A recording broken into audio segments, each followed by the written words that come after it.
Okay, so I wanted to do a quick overview so you can understand the report that you're looking at. So here's the wellness report.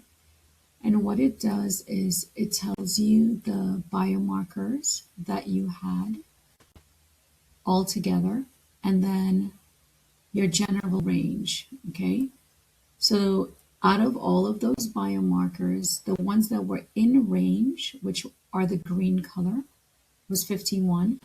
144 of them were out of range, and you're going to see that on your scan. And then what it's going to do is it's going to tell you the top supplements that will help to bring the out of range markers into balance. So basically, things related to your symptoms or your body or your emotions that the scan was able to identify. And what it will do is it will give you the top 5, 6, 7 markers, and with each supplement suggested, you'll notice more and more markers going into range, and it tells you how many. So for example, this product, the pituitrophin PMG, brought 58 biomarkers into range, and then it continues. So what I usually suggest for most people when you look at this part is take a look at the things that have been suggested. Maybe you have some of them already. It doesn't necessarily have to be this brand.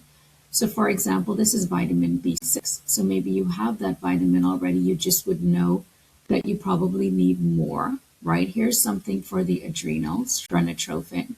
So if you are taking specifically adrenal support, you might need more. There is something to the fact that it is these specific products that are suggested, but I'm not saying you have to purchase these.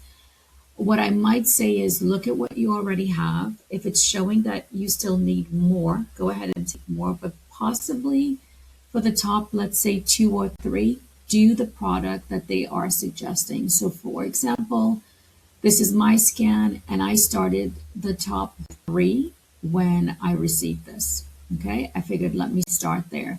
And then I looked at some of the other things here and I just increased them. I didn't necessarily go taking like 6 supplements. I started with the top 2 to 3. And then it breaks it all down for you. Okay, so the rest of it here, just, I know it's a lot of information. Please look at it from a big picture aspect so that it can help you. So the 4 main systems we're kind of looking at is detoxification, the GI system, the hormonal and endocrine system, which is the glands, and then your immune system. And it explains a little bit of that. So based on these 4 systems, okay, you can see here that the detox and the GI system are most out of balance here. And also the hormones, right? So too far to the right or too far to the left could be an issue too. The hormones are pretty low. So for myself, then it's going to kind of tell me, what I need to focus on. Then we're looking at the lifestyle and the stressors. So diet, hydration, inflammation, mental, sleep, toxins.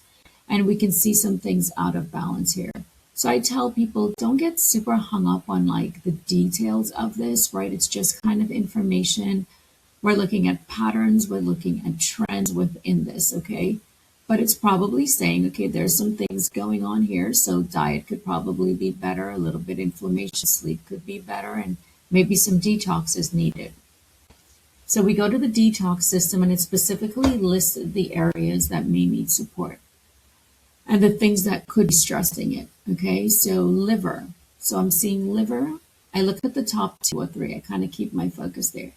We have liver, pesticides, insecticides, and bacteria. So then when I see liver, I'm thinking I want to do things that help my liver to move or detox.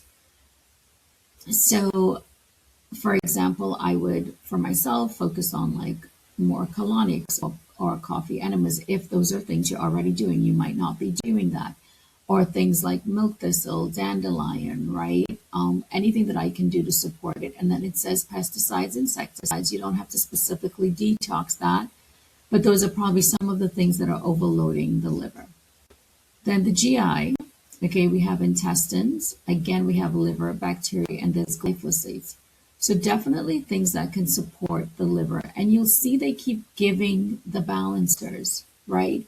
And that's why that initial list had the top 6 or 7, because you're going to see things repeating. But I'm only mentioning this part if you specifically want to address it and you have awareness and knowledge around it, then you could take something for the small intestine that you might be aware of that helps to balance the GI tract and decrease inflammation and help with things like leaky gut. Hormones. You'll start to notice patterns. Here we go again, the liver showing up and certain hormones out of balance. Don't have to address it directly. Here are the balancers at the bottom. And I have chosen to use a lot of standard process just because I like their products, really clean, very affordable.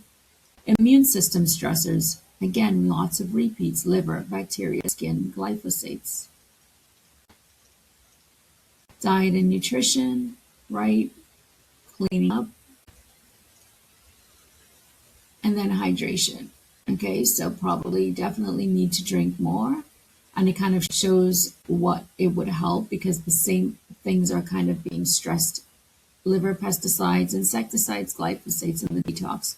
So when I got this, I upped my detoxification pathways and all the things that I do. Okay, and inflammation, stressors, and it even will tell you emotions here as well. Okay, mental and emotional. This is just for your information because it will give you the balancers. Right here they are. Sleep, toxic stress. So these are the things that are probably overloading my system. And at some point, I'm going to clean these up more, right? First, I just start with the things they mention, and then I might want to move to actually doing some type of specific detox for the pesticides, the glyphosates, the chemicals, okay? And that's something when I have my appointment with you, whenever you do make your next appointment, we can talk more about. But the ZYTO is really nice for the in-between spaces because it can kind of help you along and give you insight into things that we don't usually necessarily catch with traditional labs. All right, so I hope that that overview can help you to navigate this. And then what you can do is speak with my staff and they can help you to get the products that you need. And if you have any further questions, just let us know.